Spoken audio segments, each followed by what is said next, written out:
It's week 15. It's Panthers. It's Cowboys. And you know what? Let's do it. Julian Council, Marcus Mosher here on this Locked On NFL crossover Thursday edition of Locked On Panthers and Locked On Cowboys.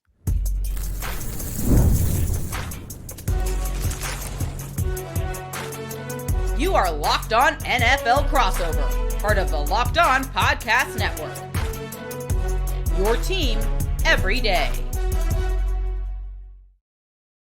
Welcome into another edition of the Locked On Panthers and Locked On Cowboys podcast. We are a part of the Locked On Podcast Network, where you can get Panthers and Cowboys coverage every Monday, Tuesday, Wednesday, Thursday, and Friday. Your team every day. That's our motto here on the Locked On Podcast Network. Thanks for watching our shows here on YouTube and listening wherever you listen to your favorite podcast. I'm Julian Council, the host of Locked On Panthers, and he is Marcus Mosher, the host of Locked On Cowboys. And today is a Locked On NFL crossover Thursday presented by our friends over at PrizePicks. Download the app and use code LOCKEDONNFL to win $50 instantly when you play $5. The 3-10 Panthers hosting the 5-8 Dallas Cowboys.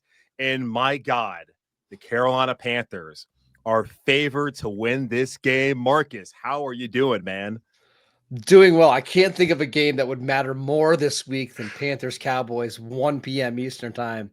We're both in evaluation mode now, right, Julian? Like that's the only thing that matters is like we're watching. Bryce Young can be the franchise quarterback, and if you're the Cowboys, you're watching to see, I guess, a young offensive line to see who sticks around next year. Jonathan Mingo breakout game, like not really. The revenge game.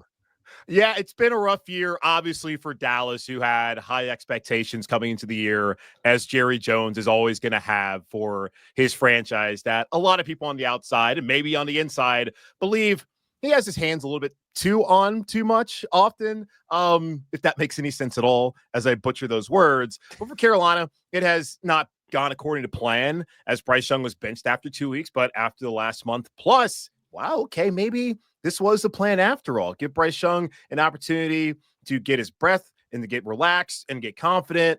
But actually, no, it was a car accident, so that's why Bryce Young's even here. But it doesn't matter because he looks good and likely is going to be the quarterback in 2025. But it does matter for both these teams. There's an outside chance. Neither team has been mathematically eliminated from the playoffs, so a must-win for both Dallas and for Carolina on Sunday. But we all understand where these teams are headed, and that's their season being over in 4 weeks' time. Now, speaking of the game on Sunday and looking at it from the Dallas perspective, Mike McCarthy, a lot of people are wondering whether he'll be back in Dallas next year. Looking at this team offensively, what is the biggest storyline for the Cowboys heading into this Week 15 matchup in Carolina? It's really been the development and the play of Rico Dowdle, who this is a sore subject for Cowboy fans because a lot of people thought Rico Dowdle was the best running back going into the season, but it took until November 11th for Mike McCarthy to come out and say, hey, we're dropping this running back by committee nonsense. No more Ezekiel Elliott, no more Dalvin Cook getting in the way. And we're just going to let Rico be the star running back. And since he'd made that declaration, Rico's averaged 99 yards per game. He's been phenomenal. He had a career game against the Bengals. And with a makeshift offensive line, I think Cowboy fans just want to see, okay, Rico, we've got 4 more games left in the season. Can you prove enough over this next month to show us that you can be the lead back in Dallas? Or is this just a nice story and they're going to have to draft a running back, heaven forbid, in round 1 next year? Like, what's the situation of the ground game and Rico Dowdle? That's what I think most Cowboy fans are looking forward to in this one. Yeah, I never like to talk about the draft when games are actually happening, and also understanding there's a coaching carousel. So before Dallas can even answer that question about what they're going to do at running back, they need to figure out who's going to be their head coach and who's going to be his assistants next season. Same case here in Carolina. Canales will be back, but they got to figure out, is Ejiro Rivera going to still be the DC? Will they still have the same coaching staff?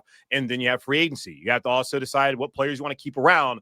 Prematurely, fans want to look ahead to the draft, but with Dallas, I mean, it's very clear running back is an issue. And trying to turn the clock back to 2014 did not work for them with Ezekiel Elliott and also with Dalvin Cook. But Rico Dowdle, who's actually kind of a local guy from North Carolina, played, I think he's from Asheville, played at South Carolina.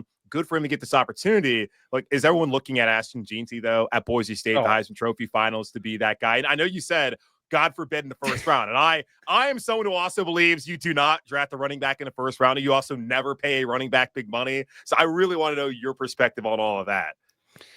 Oh man, I can't believe we're already doing the running back conversation. But I think this year is a perfect example of why you don't need to go out and spend big money or big high draft pick on a running back, because Rico Dowdle, with a backup offensive line out there, is producing the exact type of numbers that you would expect for a first round pick. If you look at success rate in yards per carry, success rate over 55%, yards per carry over 4.5 yards per attempt.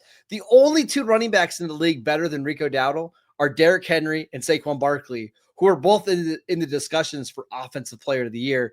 And I think Carolina is another good example of why you don't need to do that. They are getting, Julian, you can attest, production from Chuba Hubbard, and they didn't have to spend a high draft pick on him. So if you have the offensive line, you have a good coach that can design the run game, just find a average or maybe a slightly above average talented running back and go from there.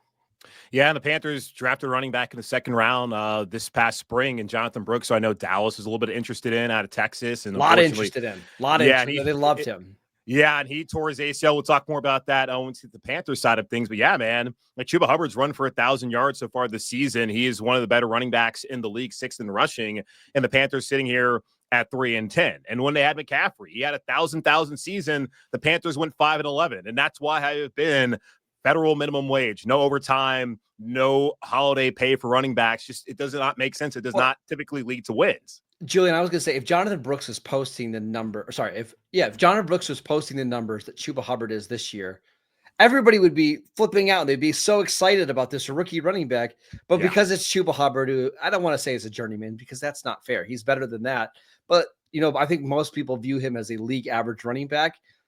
It just doesn't get people all that excited. So it's another an example of why your draft capital and your draft positioning matters. And it's not really fair.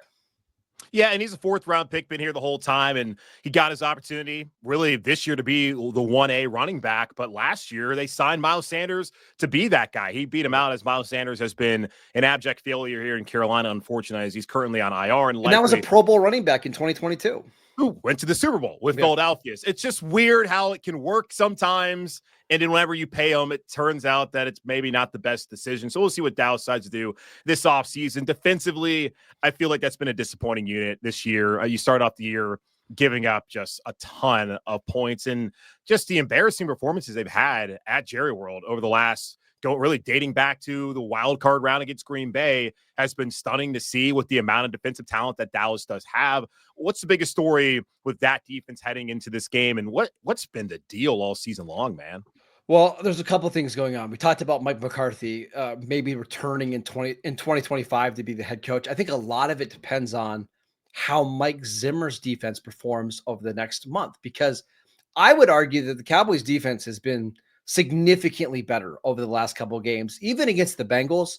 Okay. They only gave up 20 points in that game before the block punt that was recovered by the Bengals, which they eventually went and scored the touchdown. Only giving up 20 points to Joe Burrow, Jamar Chase, and T. Higgins really isn't bad at all. So they've gotten better, but now with DeMarvion Overshown, who was pretty clearly their second best player on defense, out for this season and likely next season with a torn ACL, MCL, PCL, what does the defense look like? They've been decimated all season on defense. They've lost Micah Parsons for 5 games, DeMarcus Lawrence for most of the season, Deron Bland for most of the season, Sam Williams. Like, the list goes on and on and on. They're starting to get some of these guys back, and you're seeing the unit play better. But I think if they can show over the next month that they are improving, I wouldn't be surprised if Zimmer and McCarthy are back next year. Yeah, and say those names over again. You're talking about Deron Bland, DeMarvion Overshown, who's now out, Micah Parsons, who's been out, DeMarcus Lawrence. These are A1 top tier players in the NFL. And here in Carolina, I understand the frustration about Ejiro Evero's defense, and the talent is not necessarily there, though. When you lose a Shaq Thompson, you let Brian Burns leave in free agency, where you trade him away in free agency, and then you lose Derek Brown. That's 2 of your top 3 defenders. J.C. Horn, I would say, is the other top 3 guy in Carolina that you're without for the rest of the season. They have a bunch of injuries in the secondary. It took until getting to Munich before they had like the 5 guys that really wanted to have out there in that secondary to be together. And that was week 10. So it does a lot to a team if they do not have a healthy unit. And I asked Jason Horn about it. It's like, if you don't have the chemistry, you're not out there on the field, it's kind of hard to have success. And I feel like that's the issue in Dallas among, well, other things I suppose have happened so far this season. Yeah, I mean, I think if you look at the Baltimore Ravens, who had by far the best defense last year, they lose a couple guys, they lose the defensive coordinator, and now they're a bottom 10 unit in the league. Like, yeah, who you have on the field matters, believe it or not. It's the NFL. I know the talent gap is not that big, but you lose a guy like Derek Brown, who might be the second or third best defensive tackle in the league, they're going to have issues. Yeah, and we've seen that as Carolina has the worst run defense in the league. And I know they give up a ton of yards that week 1 matchup against New Orleans. I don't think they would be far and away the worst run defense in the league had Derek Brown been able to play all these other weeks. But we'll see what they're able to do against the Dallas Cowboys offense with Rico Dowdle, who has bounced back and found a running game the last couple of weeks. That's the Dallas Cowboys side of things there with Mark Smoser, the host of Locked On Cowboys. Talk about the Carolina Panthers side of things in this Week 15 matchup between the Cowboys and Panthers here on this Locked On NFL crossover Thursday edition of Locked On Panthers and Locked On Cowboys. Get ready to tackle the NFL action with FanDuel, America's #1 sportsbook, because right now new customers can place a $5 bet and get $150 in bets if you win. The FanDuel Sportsbook app gives you everything you need to place live bets on the NFL all in one place. So when you get a hunch in the middle of the game, you can check out the latest stats, view live play-by-play, and so much more on the same page where you place your bets. And we talked about this already, y'all. The Panthers are favored for the first time in 33 games going back to the 2022 season. And I cannot believe this. The line has actually grown more into Carolina's favor as they are 2.5-point favorites at home. They're -148 money line. Dallas is +126 money line. And the over-under is set at 42.5. Just visit FanDuel.com to join today. You would start with $150 in bonus bets if you win your first $5 bet. That's FanDuel.com. Never waste a hunch. Make every moment more. FanDuel, an official sportsbook partner of the NFL. Football season is back. Well, it's been here for a while. And the best way to get to games this fall is with Game Time. Game Time is a new feature called Game Time Picks that makes getting tickets for your favorite live events even easier. Game Time Picks filters out the fluff to show you only incredible deals on great seats so you don't have to waste time searching through thousands of tickets. Game Time Picks curation makes it easier to save more on sports, concerts, comedy, theater, etc. And one of my favorite features that they have is getting a panoramic view from your seat in the app before you buy. You can sit right there, see where you're sitting, and have all that great view. Take guesswork out of buying tickets with Game Time. Download the Game Time app, create an account, and use code LOCKEDONNFL for $20 off your first purchase. Terms apply again. Create an account and redeem code LOCKEDONNFL. That's LOCKEDONNFL for $20 off. Download Game Time today. What time is it? Game time.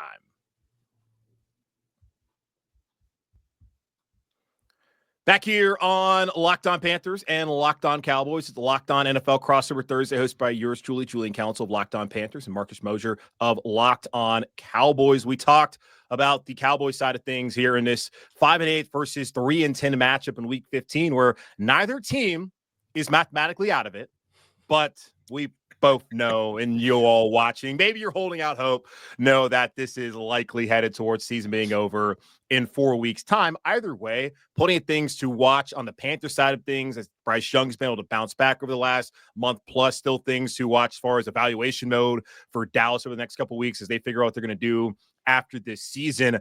I'm curious, before I kind of get into what the biggest story for Carolina is, to get your thoughts, Marcus, as someone who watched Bryce Young look terrible the first 2 weeks, get benched in favor of Andy Dalton. I don't know if you heard the constant questions that were thrown at Dave Canales, Panthers head coach, about would he go back to Bryce? And he kept saying Andy Dalton's the guy they're going to roll with. He was asked about it twice this week, what the plan was. And he said, well, you know, it's interesting how things worked out. He was asked again on Wednesday and didn't really want to get into what the plan was, but he said, he was asking, was there a plan? He's like, yeah, there was a plan. I'm skeptical of what exactly that plan was going to be. But what are your thoughts about this renaissance that Bryce Young has had over the last month plus here in Carolina? First of all, it's just really cool to see him playing with confidence again, because that's what made us love Bryce Young coming out of Alabama. It wasn't because he had great size, which he obviously doesn't, or great arm, which he obviously doesn't.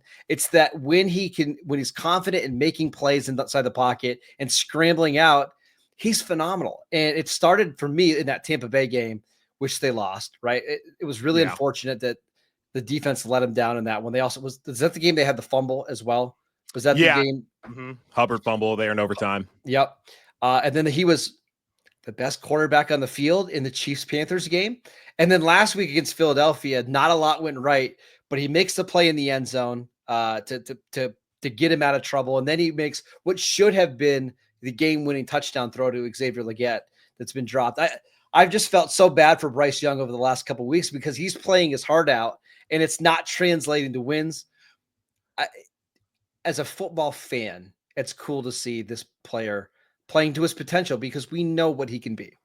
And I think that's all anybody who's a true fan of the game wants to see. Everybody play up to their potential and get a chance. And he did not have a chance last year. And I didn't love benching him after 2 weeks. Now, it's hard to argue based off of how Dalton played in those first couple of games and how the team responded and now how Bryce has played, that it wasn't the right decision for Bryce and for the organization. I'm just happy that also he's having fun because that guy has really an infectious smile, and you can see like everybody around him now is just so happy for him. And it's the best case scenario for the organization moving forward that things do work out with Bryce Young. I understand they're not winning games. I had someone bring up to me when I did my mailbag episode yesterday on Wednesday, whether this was the best case because, hey, Bryce looks good, but they're also losing games sitting there in the top 5. I would prefer they be 6-7 and have a chance to go to the playoffs, as I thought they should have beaten Philadelphia with Legette dropping that ball and Bryce leading him down the field for what should have been the game-winning touchdown. Potentially, the defense gets a stop. The week prior to that, he had won the game. Defense couldn't get a stop. And before that, they tied against KC. That's 3 weeks in a row. They've needed Bryce Young to lead them down the field, either tie or win the game. And he's basically done it. If it wasn't for his friends not giving him enough help, like that is outstanding what we've seen from him in the last couple of weeks, and really gives people a lot of confidence moving forward and makes these games between a 3-10 team and a 5-8 team like actually entertaining to watch from both our perspectives, I would think. So, Julian, I wanted to ask you, do you think, I mean, again, I know this is hindsight is 2020, but sure, do we feel like they maybe gave up on Bryce Young too quickly? Because if you go back and you look at the schedule now, right, they played the Saints in week 1 in New Orleans, they got crushed. That happens, right? We see quarterbacks all the time struggle in week 1. In week 2, they go on to play the Chargers, and he struggles. I don't think most people realize that the Chargers were going to have a top 3 defense in the NFL. So they bench him, and what does Andy Dalton do? He plays the Raiders the next week, who they might have the worst defense in the league if it weren't for the Bengals, who they played the following week. So maybe Bryce Young just got the hardest part of the schedule. Andy Dalton got the easier part of the schedule, and it made the gap between those two players look bigger than what it was.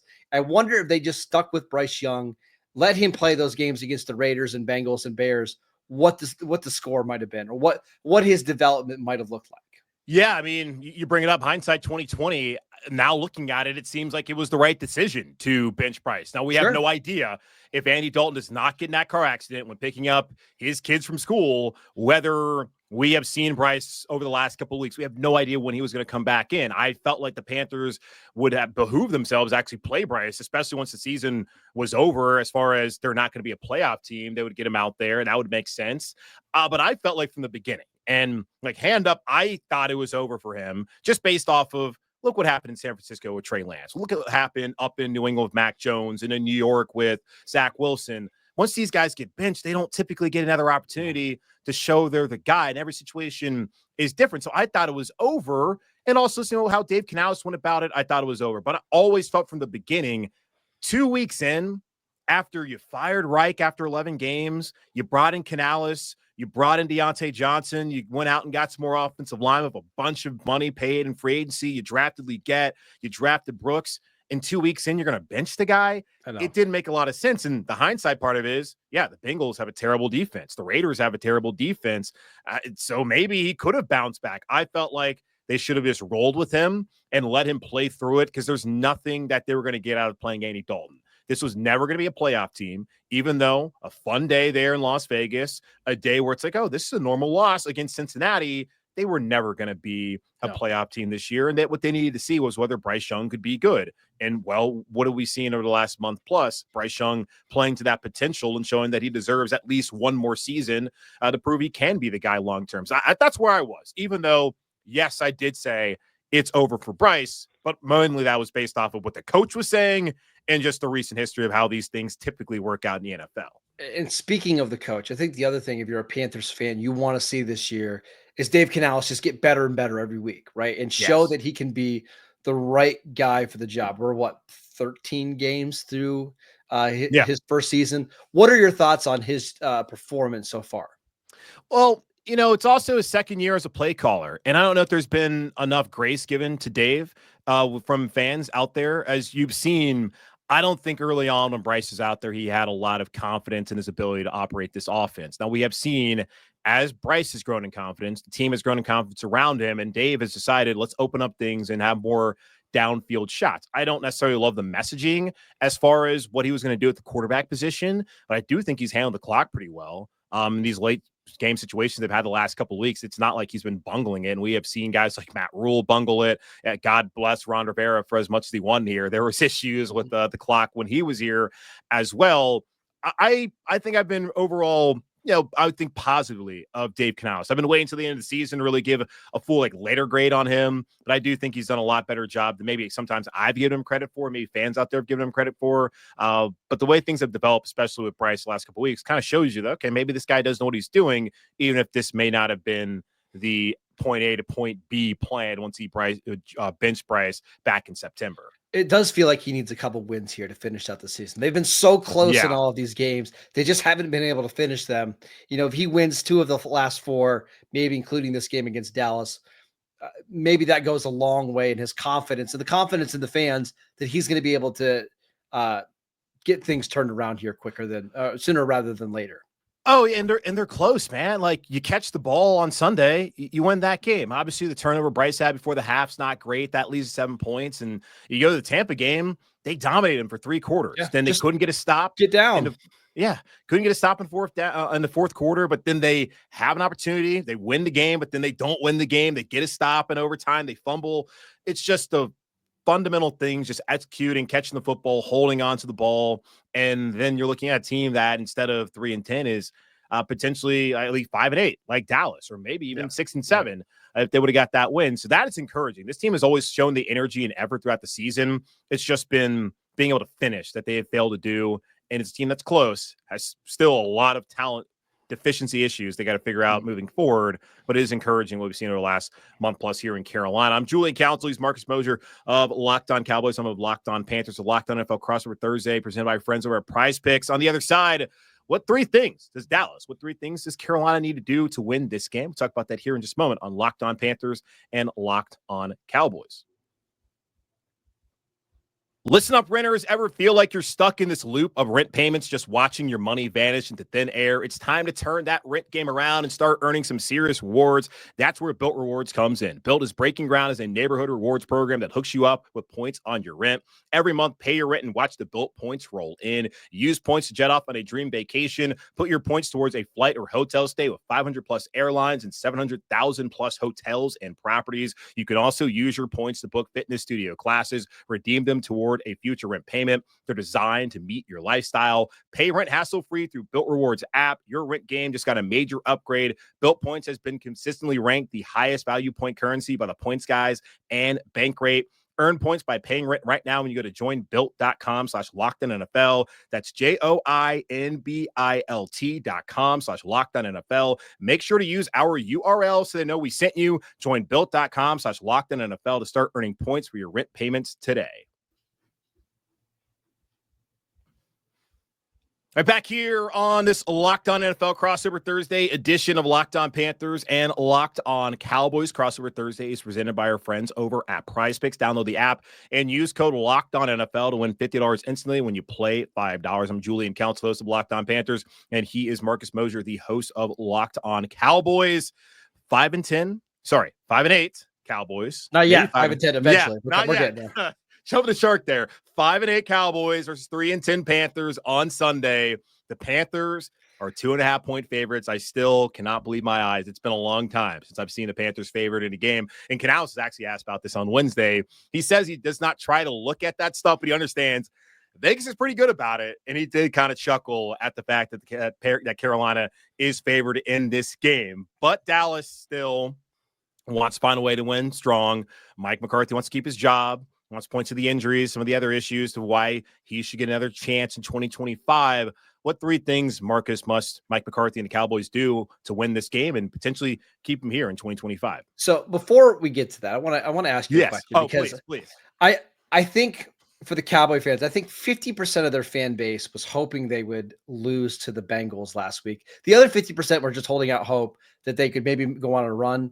I think now that they're 5-8, I think 90% of the fan base is hoping they lose and get a top 6 or 7 pick. What about for the Panthers fans? Are they like just in the mode like, hey, let's win games? We haven't won that many.